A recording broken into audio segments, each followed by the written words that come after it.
Getting it just sufficiently forward here for Seamus Prendergast. Oh, didn't really do anything with that.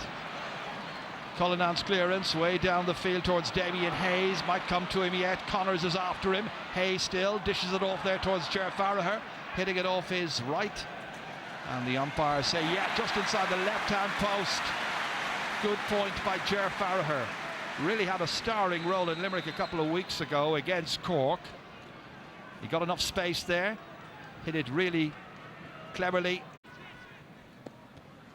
Both sides attempting now to build on what they've been doing in the last few minutes, and that's hit in from way out the field by Tony Brown will have to be tighter than that.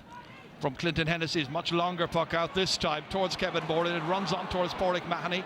John Milan was making himself available. It's Mahoney instead, and that has just fallen away at the last moment outside all the way down. Joe Gantley's coming across to try and take it in his stride, didn't quite manage it.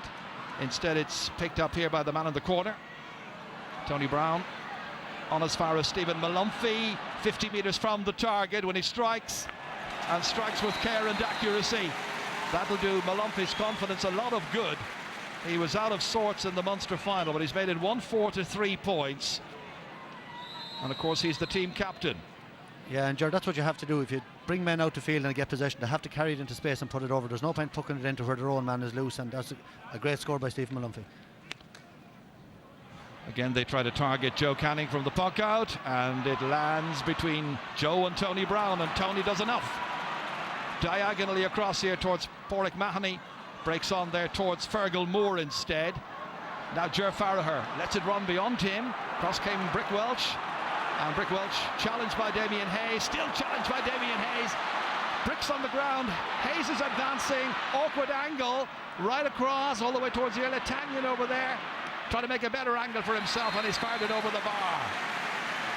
Good play by Tanyan, his first point of the match.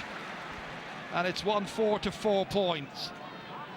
Yeah, Jaron, very unselfish play by Damien Hayes again, no angle across the Tanyan and over the bar, and Damien had a hand in the last point there as well for Ger Farragher. So he's puck out to the centre of the field there between Tony O'Gregan and his man, and it's breaking to Kevin Moran.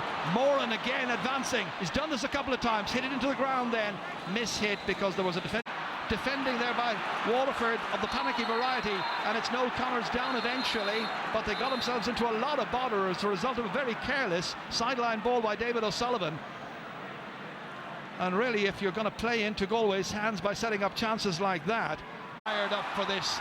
Line ball has been hit poorly, straight to Damien Hayes, inside to Tanya, go chance! Out it comes once again. Defending there by Waterford of the panicky variety. Another over-exuberant tackle, he could be on the line. You can over-gesture, can't you, and get too hyped up from that free. Breaks down here towards Pádraig Mahoney, helped out there by Tony Brown. Joe Canning, the number 14, trying to get it in. It comes out towards Shane O'Sullivan. O'Sullivan about to be challenged, but still got it forward neatly and tidily. John Milan now, checking his stride, hitting it off his left, partly blocked. Comes back once again, and it's Adrian Cullinan getting it away here. Back in there towards Donald Barry. Neatly forward through Tony O'Gregan. All of the half-backs combining up to the centre half forward, who is Ger Farragher. Joe Gantley needed a second touch. Now David Burke taking it on his stride, has a support player outside. It's Joe Canning from a huge distance out, from outside the 45-metre lines, and because of the angle it's 50 metres from the target, and Joe Canning has got his first point of this All-Ireland quarter-final. 1-4 to 5 points. Yeah, Jaron, there was an awful lot of passes, maybe 5 or 6 passes down the field, but they got it to the right man, out on the sideline, a great point. Again, the puck out is down, directed towards the Waterford half forwards, but they're in trouble at the back again. Noel Connors trying to come across. Tanyan takes it. Tanyan, and the referee calls it a penalty. It's a penalty to Galway. A ball that was lost at one end of the field, played down smartly as far as Irlatanyan. Coming after him was Liam Lawler, his man, holding his hand in his hurley, and the referee eventually deciding that the number 3 has fouled the incoming forward. Watch it again here. Well, he really was tugging him back. Yeah, there's no doubt, Charles. Definite penalty, and Irlatanyan did very well. But Noel Connors, he originally dummied the ball and let it through to himself. Noel Connors came across and should have just flicked it out the wing, and didn't deal with it. And now it's a penalty, and Joe Canning doesn't miss too many of these. Well, 13 goals in the championship so far for Joe Canning.